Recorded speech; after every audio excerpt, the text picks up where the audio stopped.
नमस्कार, मैं हूं तान्या। आप देख रहे हैं राष्ट्रीय न्यूज। आइए नजर डालते हैं आज की कुछ खास खबर की ओर। जिंदल अस्पताल ने थ्रोम्बोसिस जागरूकता माह के तहत चिकित्सकों के लिए जागरूकता कार्यक्रम का आयोजन किया, जिसमें अनेक चिकित्सक शामिल हुए और उन्होंने डीप वेन थ्रोम्बोसिस और पल्मोनरी एल्बोजिम से संबंधित हाल ही में हुए चिकित्सा अपडेट की जानकारी प्राप्त की। कार्यक्रम में जिंदल अस्पताल के medical director doctor Shekhar Sinha, doctor Ashok Chahal, हृदय रोग विशेषज्ञ doctor Deepak Bhardwaj, doctor Soni Khurana, doctor Sandeep Chaudhary ने चिकित्सकों को अनेक प्रकार की जानकारियों से लाभान्वित करवाया। उन्होंने बताया कि deep vein thrombosis blood clot की एक समस्या है जो शरीर के नसों की गहराई में होता है और जब शरीर में खून गाढ़ा हो जाता है तब ब्लड क्लॉट की समस्या होती है। अगर नसों में खून के थक्के जमने का इलाज सही समय पर ना किया जाए तो यह स्वास्थ्य के लिए खतरनाक साबित हो सकती है। समय पर यदि डीवीटी के लिए उचित उपचार की तलाश नहीं करते तो रक्त का थक्का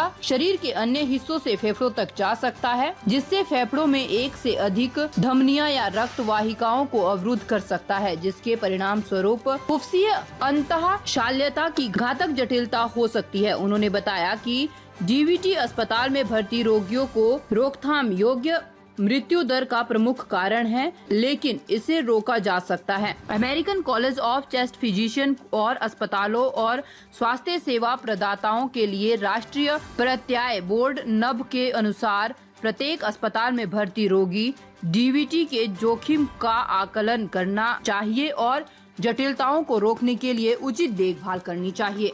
डेडली कंडीशन होता है, अगर वो हो जाए तो उससे प्लमोनरी एम्बोलिज्म होता है, उसमें डेथ करीब सर्टन होता है, 90-95% डेथ हो जाता है। लेकिन इसमें एक बात है कि जो डीप वेन थ्रोम्बोसिस है एक प्रिवेंटेबल चीज़ है कि हम चाहें अस्पताल में तो बचा सकते हैं और फाइनल कॉम्प्लिकेशन जो है प्लमोनरी एम्बोलिज्म उसको प्रिवेंट कर सकते हैं। उसको बचाने के लिए बड़े ही कॉमन टूल एंड मैकेनिज्म है, उसकी प्रैक्टिस होनी चाहिए और वो हम अकेले नहीं कर सकते। वो वार्ड के लेवल पे मेडिकल ऑफिसर्स, नर्सेज अगर सब मिल के एक कदम उठाएंगे तो ये प्रिवेंटेबल डेथ काफ़ी कम हो सकता है। पर आज हमारा कंटेक्स्ट था कि हॉस्पिटल रिलेटेड ये बेसिकली कंडीशन है जिसमें आपकी नॉर्मल सर्कमस्टेंसेस में रक्त का प्रवाह बिना रुके चलते रहना चाहिए।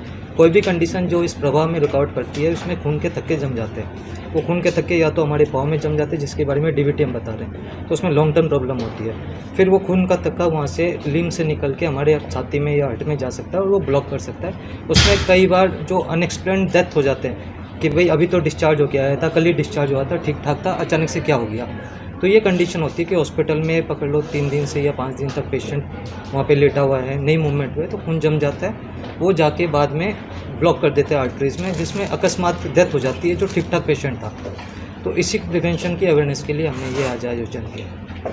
कारण है खून थक्का अपने नसों में जमने का, जो बहुत कॉमन है जब पेशेंट हॉस्पिटल में एडमिट होता है, और ये ऐसी बीमारी है जिसको हम बचाव कर सकते हैं। जब मरीज़ एडमिट होता है कई कारण होते हैं जिससे उसको खून के थक्के जमते हैं, जैसे कि वो बेड रिडन हो गया है, कोई उसको चोट ट्रॉमा लगी है, या कोई उसको अंडरलाइन कोई बीमारी है, कैंसर जैसी बीमारी है जिससे खून के थक्के ज़्यादा जमते हैं। जैसे हमारे पास ऐसा मरीज़ आता है तो हम उसको ऐसी दवाइयाँ और ऐसा उसको जो उसकी बचाव के लिए उसको मूवमेंट्स कराने हैं बॉडी के, वो हम शुरू से ही उसका ध्यान रखें, उससे पेशेंट्स को बहुत बेनिफिट मिलेगा। और आने वाले टाइम में इसकी अवेयरनेस इतनी बढ़ गई है, ये बीमारी जो इतनी ज़्यादा थी अब हमें बहुत कम दिखती है।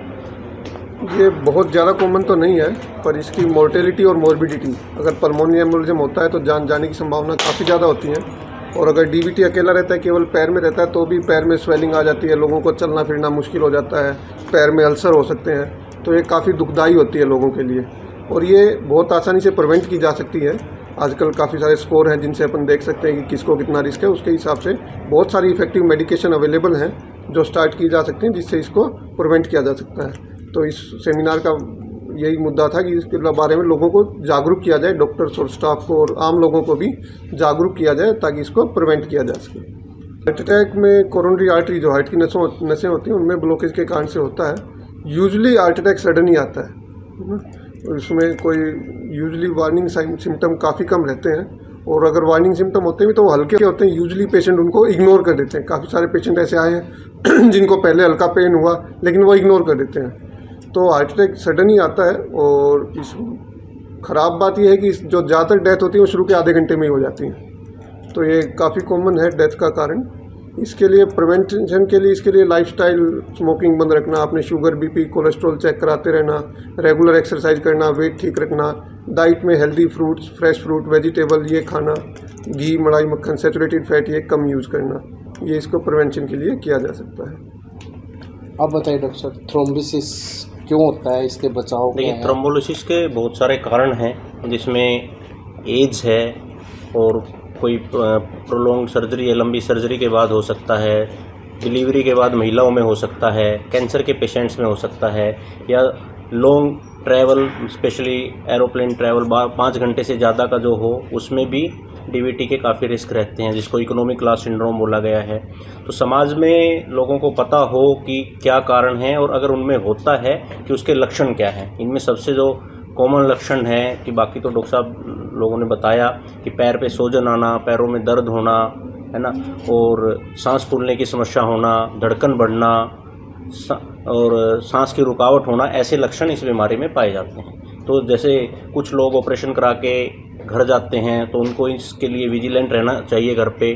डिलीवरी के बाद महिलाओं को भी विजिलेंट रहना चाहिए, और इसकी रोकथाम के लिए जल्दी मूवमेंट, अर्ली एम्बोलाइजेशन जिसको बोलते हैं, उस चीज़ का ध्यान रखना चाहिए। और अगर ऐसे लक्षण आते हैं, समय पर डॉक्टर की सलाह लेके और ट्रीटमेंट लेके इससे और इसकी कॉम्प्लिकेशन से काफ़ी हद तक बचा जा सकता है। वैसे देखा जाए तो जेंट्स में ज़्यादा है, मेल में ज़्यादा है फीमेल से, बट कुछ कंडीशन हैं जिसमें जैसे डिलीवरी के बाद महिलाओं में, अपने जो ग्रामीण इलाके हैं, इग्नोरेंट नहीं होते, उनको काफ़ी लंबे टाइम तक आराम की सलाह दी जाती है, वो चलना फिरना जल्दी शुरू नहीं करती, तो ये एक गलत बात है।